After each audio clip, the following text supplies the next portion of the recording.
so I went into law because I didn't want to be a surgeon. I didn't want to be a doctor. I didn't want to be a college professor. I finally got through. There was only one. I just went down the family path, and it wasn't the wisest decision I ever made.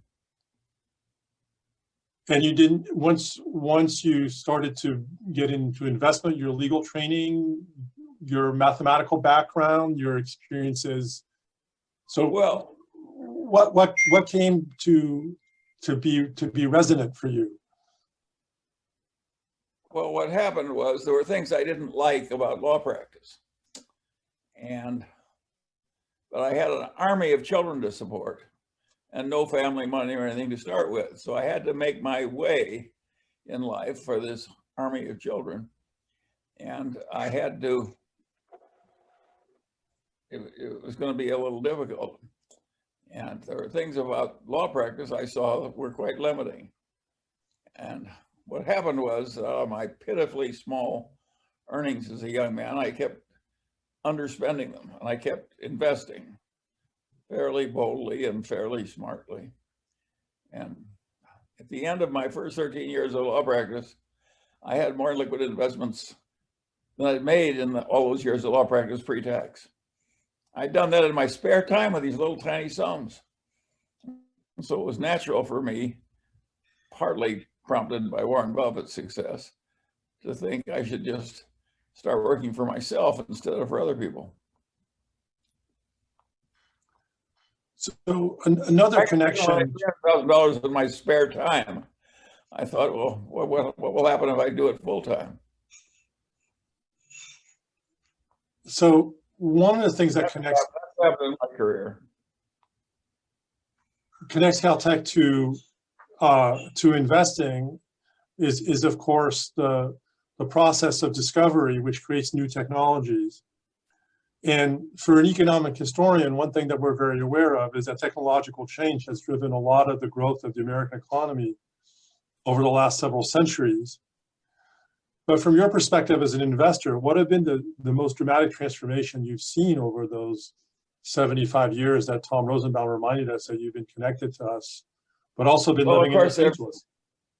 There have been huge booms and huge busts, and that has been very interesting. And of course, the government has tried to do things that will dampen down the fluctuations and make recoveries from the busts happen faster. And of course, that's caused a fair amount of inflation in a life that's lived as long as mine. And what's happened in the investment field is, of course, that so many people have gone into it, and people have made so much money, and it's driven an almost frenzy of activity in the investment field. When I was young, there was practically nobody in it, and they weren't very smart. And now almost everybody's smart, even a Caltech graduate. A good proportion of them are sucked into finance by the money. And so that's been a hugely important development. I don't welcome it myself at all. I don't think we want the whole world trying to get rich by outsmarting the rest of the world in marketable securities. But that's what's happened. And there's been frenzies of speculation and so on. So it's been very interesting, but it's not been all good. But at some level, once you make an investment, you're putting your money into the hands of an entrepreneur who is going to actually produce something. At least it seems that the value investment that you practice has that characteristic relative to a pure arbitrage approach to trying to make money in finance.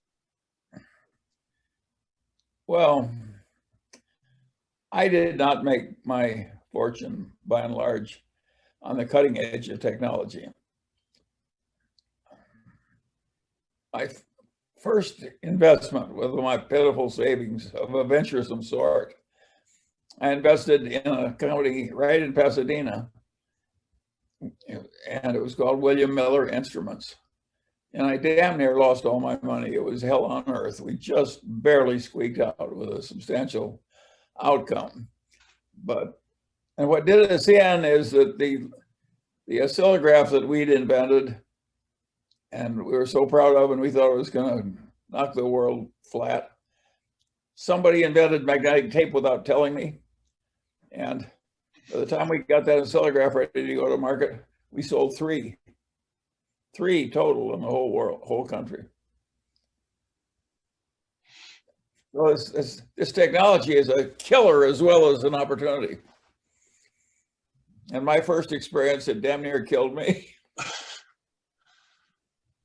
And so, but that's sort of the other part, right? Over the 75 years that you've been involved in investing. What that did for a long time was keep me out of venture capital on the edge of technology. But even I tried to avoid it. But even so, in the companies that you deal with, some of them are market leaders at one point in time, and as you just suggested, some technological change or change in preferences will lead those companies to be with less of a market than they used to have for their products. And so how does one think about this over the long term? Because it's over the an long interesting term, the companies of America behave more like biology than they do anything else. In biology, all the individuals die, and so do all the species. It's just a question of time. And that's pretty well what happens in the economy too. All the things that were really great when I were young have receded enormously, and new things have come up, and some of them started to die. And that is what the long-term investment climate is. And it does make it very interesting. Look at what's died. All the department stores, all the newspapers, U.S. Steel, John D. Rockefeller's Standard Oil, the pale shadow of his former self. You know, it's just like biology. So they have their little hour, they have their little time, and then they get clobbered. And so how does one, as sort of a witness, or sort of in a certain way, one lives longer than the life of some of these companies, sort of deal with change, right? So you could think about an investment portfolio that you create at a point in time will only have validity for a certain amount of time. And so how does one learn to deal with change? It's a question that I always ask my students, and I would just, how does somebody who has to take the resources of very large numbers of people deal with change? Any thoughts on that matter? Well, some people try to get on the cutting edge of change, so they're destroying other people instead of being destroyed themselves. And those are the Googles and the Apples and so forth. Other people like me do some of that, joining things like Apple, and in some ways we just try and avoid big change that we think is likely to hurt us. And so Berkshire, for instance, owns the Burlington Northern Railroad. You can hardly think of a more old-fashioned business than a railroad business. But who in hell's ever going to create another trunk railroad? So it's a very good asset for us. So, and we made that success not by conquering change, but by avoiding it. Now, Burlington Northern itself has been quite clever at adapting technology to their railroad.